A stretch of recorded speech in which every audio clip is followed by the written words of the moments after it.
मैंने इतिहास में उदाहरण नहीं पढ़ा है कि किसी पिता के 4 बेटे हुए और इस तरह बलिदान हुए जैसे गुरु गोविंद सिंह के 4 बेटे।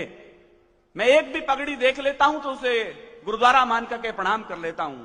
मेरा मानना है ये कौम शीश देकर जन्मी, ये कौम शीश देकर जन्मी, ये कौम अमृत छक्कर बड़ी हुई। कुछ अंधेरे में बड़े हुए, कुछ दीवारों में चिनवाए, कुछ रूई से भी जलवाए, कुछ दीवारों में चिनवाए। वो गर्म तवे पर चढ़े मगर निज सत्य पथ से डिगे नहीं। पुरजा पुरजा कट गए मगर मुगलों के आगे झुके नहीं। पुरजा पुरजा कट गए मगर मुगलों के आगे झुके नहीं। जिंदाबाद। हमारे बड़े चुटकुलों की कौम बना के छोड़ दिया मुझे कहते हुए संकोच है इस मुल्क में सिखों को। मैं एक वाक्य मीडिया के बड़े कैमरों के सामने बोल रहा हूं सर। 123 ऑथेंटिक फांसी हुई है आजादी के संग्राम में। आपकी ताली शायद इसे पूजनीय बना दें। 93 बेटे सिख मां की कोख नहीं दिए थे उसके लिए। ये छोटी कौम तो नहीं थी सर।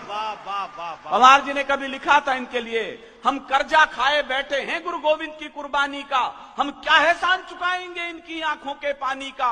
हम इनकी गणना करते हैं आजादी के आधारों में, जिनके आगे जिनके 2-2 बेटे चिन गए दीवारों में।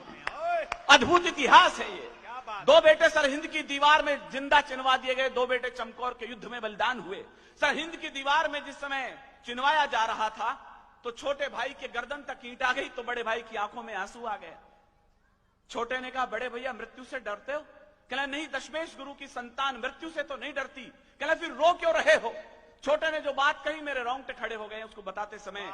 उसने कहा, छोटे, रोता मृत्यु के ढह से नहीं हूं, केवल इस बात से चिंतित हूं कि इस दुनिया में आया पहले मैं था और जा तू रहा। क्या बात है, क्या कलेजा रहा होगा।